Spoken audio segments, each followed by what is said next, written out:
Hello and welcome to my channel. This video is about Khrushchev and the artist he hated most. After the death of Stalin in March 1953, with skillful maneuvering, Khrushchev became the leader of the Soviet Union. He was a man who had a bone or two to pick with the dead Stalin. When the 20th Party Congress opened on the 14th of February 1956, Khrushchev, in his opening words in his initial address, denigrated Stalin by asking delegates to rise in honor of the communist leaders who had died since the last Congress. 10 days later, in the early morning of the 25th of February, Khrushchev delivered what became known as the secret speech to a closed session of the Congress limited to Soviet delegates. It took Khrushchev 4 hours to dismantle Stalin's reputation while the stunned participants at the Congress listened in silence. You could have heard a pin drop.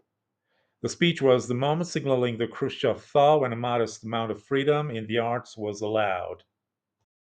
Incendiary novels such as Vladimir Dudintsev's Not by Bread Alone, Boris Pasternak's Dr. Zhivago, or Alexander Solzhenitsyn's One Day in the Life of Ivan Denisovich were published without the usual repression of the authors. The thaw ended on the 1st of December 1962 when Khrushchev, together with other party leadership, visited an anniversary art exhibition, 30 years of the Moscow Artists' Union, at Moscow Manege on December the 1st, 1962. The exhibit included a number of avant-garde works which left Khrushchev perplexed and confused. But Khrushchev wanted to give the artists a piece of his mind.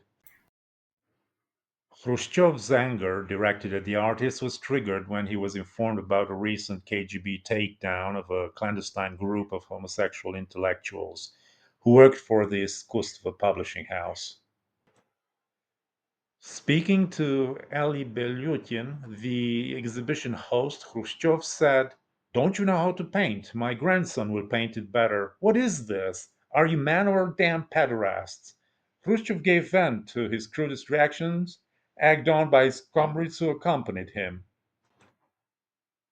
Ideologist Mikhail Suslov, recently appointed KGB chief Alexander Shelepin, and culture minister Ekaterina Furtseva, and conservative artists such as Sergei Gerasimov and Boris Yulganson.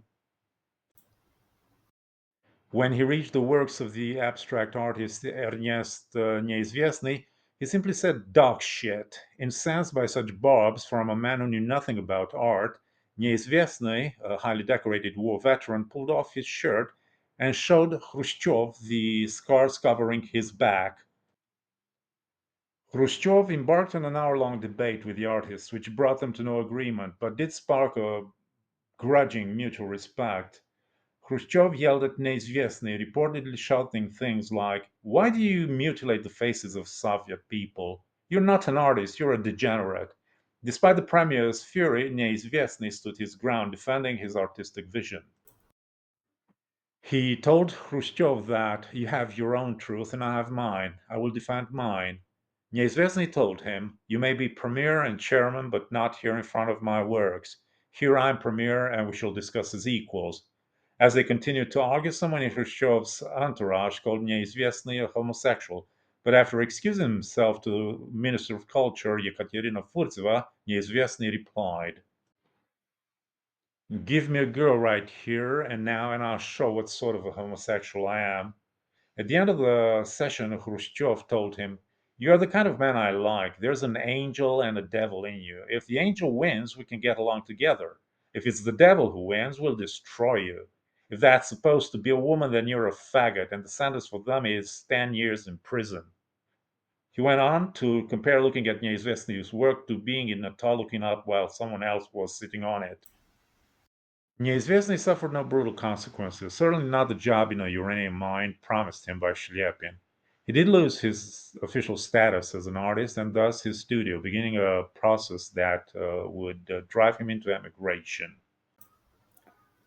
Khrushchev should be commended for his honesty. He also revitalized the dismaying tradition of the crudest possible criticism of art that would only disappear with the Soviet Union itself. Khrushchev had led a de-Stalinization campaign after wresting power behind the scenes in the first years following Stalin's death. And the Stalinists were never happy about that, and they had their revenge.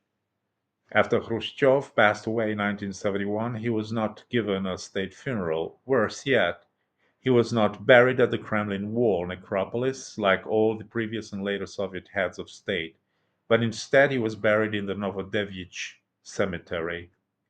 News of his death was withheld until the morning of the funeral, and only a small number of mourners were able to talk their way past rings of troops and police at the cemetery to join the family by the graveside. It took 4 more years before the family obtained permission to erect a monument there, an imposing sculpture by Ernst Neizvestny. The sculpture created a bust of Khrushchev starkly surrounded with black marble slabs on one side and white on the other, symbolizing the premier's good and bad sides.